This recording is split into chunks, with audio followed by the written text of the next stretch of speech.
the Oklahoman Newsroom, it's time for Thunder Thursday. We are brought to you by Charleston's Restaurant. Go check out their baked potato soup. I can vouch for it. It's delicious. I'm Jenny Carlson here in studio with fellow columnist Barry Trammell, Thunder beat writer Maddie Lee. We are running headlong towards the postseason, guys, and the Thunder, they're in, but where they finish, Maddie, a lot of scenarios in play because we know the 8 teams in the West, but positioning very much up in the air right now. Definitely. They're currently in 7. That might not last through the day just because Spurs had a loss last night, so they're now half a game back of the Thunder. Barry just did the math, and potentially if the Thunder can go ahead and tie the Clippers, they have the tiebreaker. A lot of factors up in the air there. The Thunder pretty much has to win out in order to give them any chance. Not sure if that's entirely mathematically true, but when you're looking at realistics, pretty much. And the Thunder has a pretty tough schedule coming out here compared to the other teams that it's vying for position with. Well, and I think the biggest variable in all this, Barry, is what the Thunder's going to do, because we've seen, I mean, this up and down, back and forth. I mean, it's just continued for this team. So games against the Pistons, at Minnesota, back home against Houston, at Milwaukee. May have some teams resting some guys, but, you know, even a game like Minnesota, Thunder can't seem to beat Minnesota. So the biggest variable here is the Thunder. Well, and frankly, the biggest assurance in all this is the Thunder, because they played awful. They've been very consistent in recent weeks. They play bad. Even when they've won that Laker game, Lakers missing perhaps their top 6. Clearly their top 4 players, maybe their top 6, depending on how you want to rate the players. And with 5.5 minutes left in the game, Thunder's up 5 with Russell having an historic night. So this is not a team playing well. Can they just snap out of it? Sure, they can. Doesn't seem like something you want to bet on. You know, that's really, we love to sit there and look at the playoff matchups. So they're going to play Houston, they're going to play Denver, they're going to play Golden State.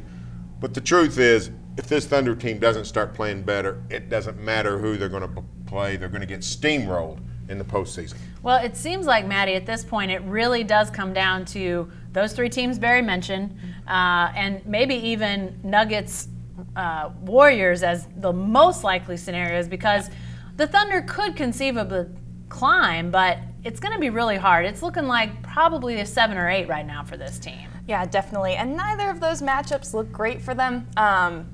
Obviously, Denver swept them. And the last time that they played Golden State, they just looked awful. They got a couple breaks early in the season with having guys missing from Golden State and played really well over there. But the Warriors are the Warriors, and I think we're all expecting them to go ahead and win the whole thing.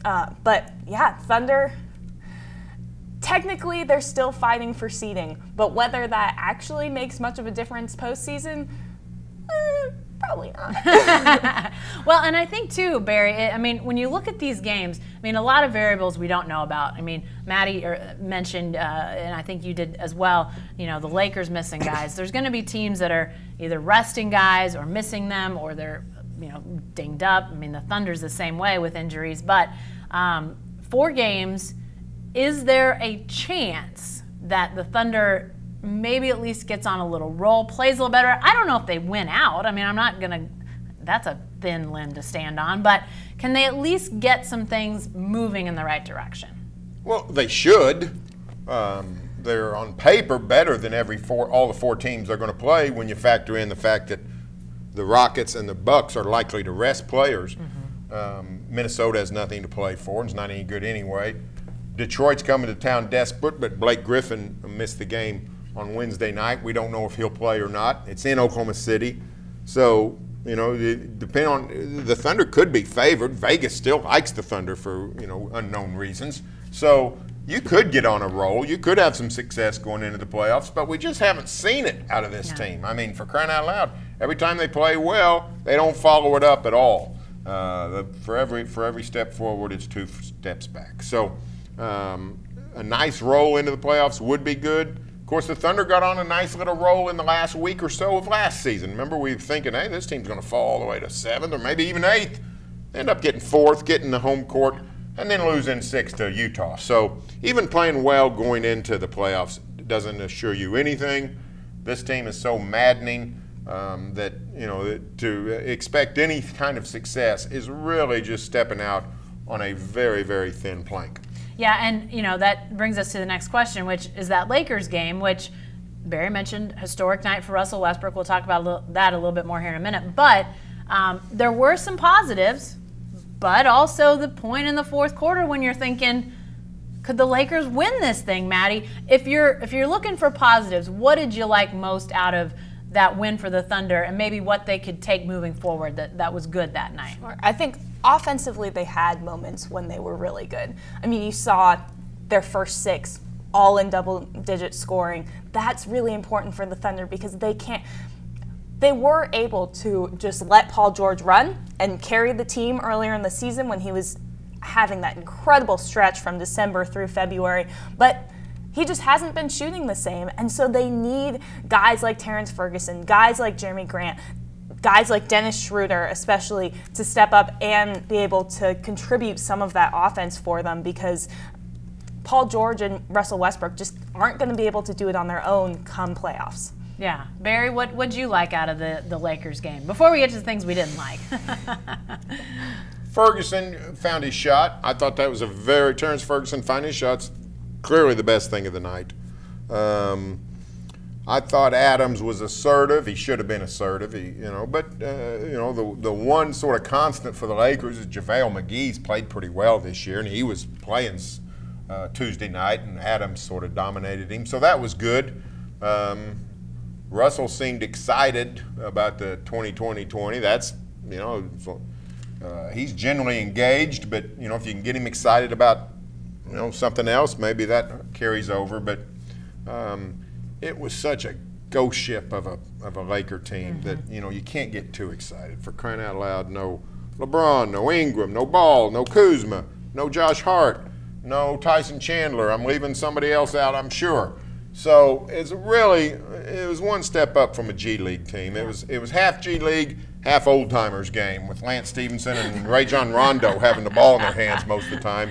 So you can't get too much carried away.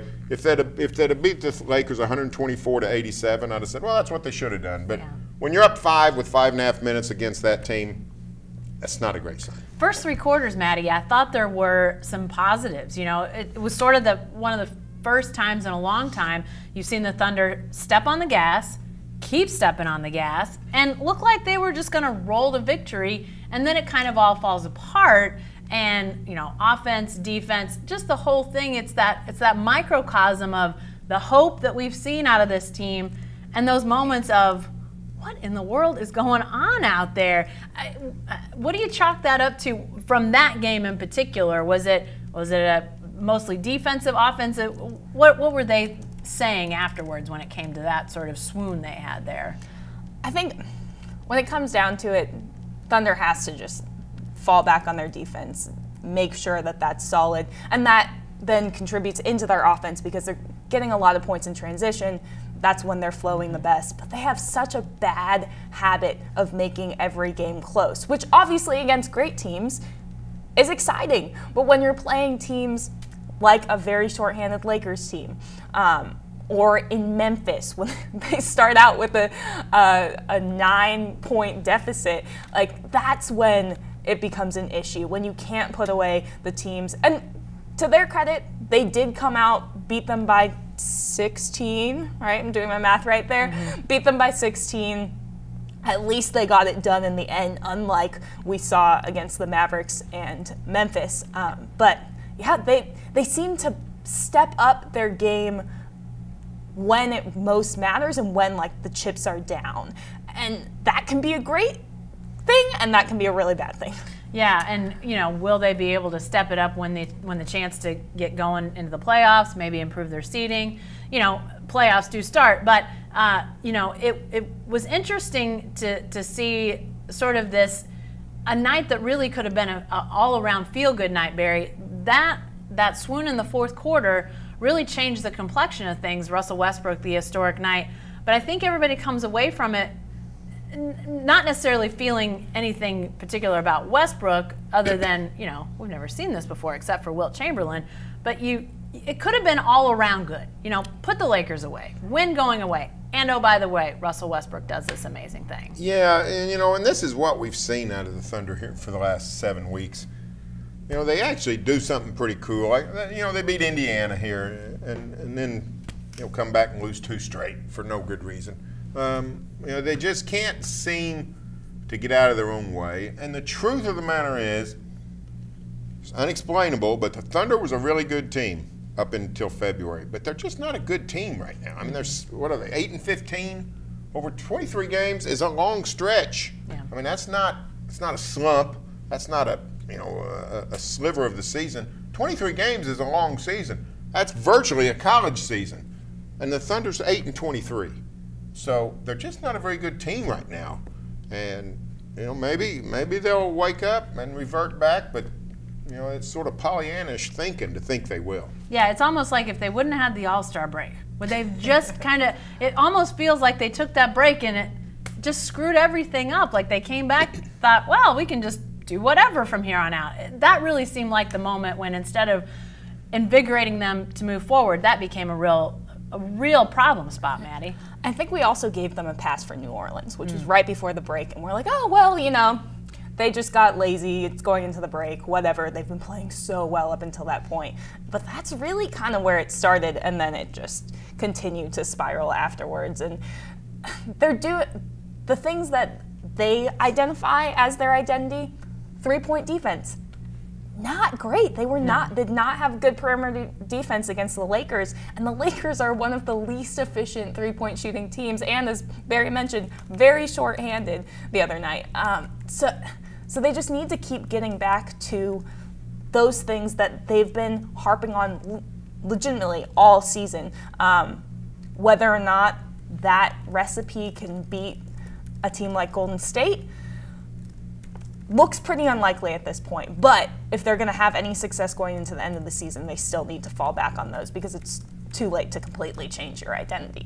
Obviously, another factor in this whole after the All-Star break slump is Paul George and his health. And, he's been pretty forthcoming, guys, to say, I'm fine unless my shoulder gets hit in that one spot. So, and maybe it's both shoulders, Barry, but either way, Paul George, his health, whatever happens, however the Thunder finishes this regular season and into the postseason, I mean, you can't say it's all about Paul George's health, but a healthy, transcendent Paul George is a completely different look for this team, it seems like to me. That's really the difference. When we're talking about what's the difference between the Thunder up through mid-February and the Thunder since, Paul George is not playing at an MVP level. If you'll notice, nobody's really talking Paul George MVP anymore. Yeah. And that was hot and heavy up until Valentine's Day. And what Paul was doing was really carrying this team offensively with phenomenal play, highly efficient scoring, explosive nights. He hasn't been doing that, and the offense has slid back. Defense will drive you crazy at times, but the truth is it's still a top 5 defense in the NBA. Defense is not what's killing this team, it's offense. And Paul George has not played like he did through 2/3 of this season, and we see the results. Maddie, where do you feel like, I mean, obviously, the offensive wow factor of Paul George before these injuries, that seems to me to be the biggest thing that has been lost with these injuries. I feel like his defense is still pretty good, but, I mean, have you sensed a slip in the defense too, just as he's dealing with, do you want to get in a physical battle with somebody on the defensive end if that might, hurt that shoulder or hurt how have you sort of sensed it affecting him offense and defense? I think you're right in that it has mostly affected him offensively. And he says now that it's because he had to sit out for 3 games for that right shoulder. He said it doesn't hurt anymore. It's really the left shoulder that's bugging him. And it was more getting back into a rhythm after that injury and after missing 3 games that contributed to a pretty significant slide. He's now back to shooting fine, but not nearly the rate that he was in December through February. But defensively is where he's still fantastic defender, but that's where you worry about him re-injuring it. And you saw him come off for a substitution the other night against the Lakers, and he was like messing with his hand and testing out that left side. And so, and he's gotten hit already with that left shoulder trying to fight over a screen. So he's doing a good job about not letting it affect him, but that's where you're worried about it taking him out for longer. All right, guys, before we get out of here today on Thunder Thursday, little prediction time. 4 games left. How's the Thunder finish? Where are they in the seedings, Barry? I'm going to say 1-3, finish 8th. I don't know why anybody would get excited about the Oklahoma City Thunder. All right, Maddie, any different for you? I'm going to go 2-2, give them one extra one there.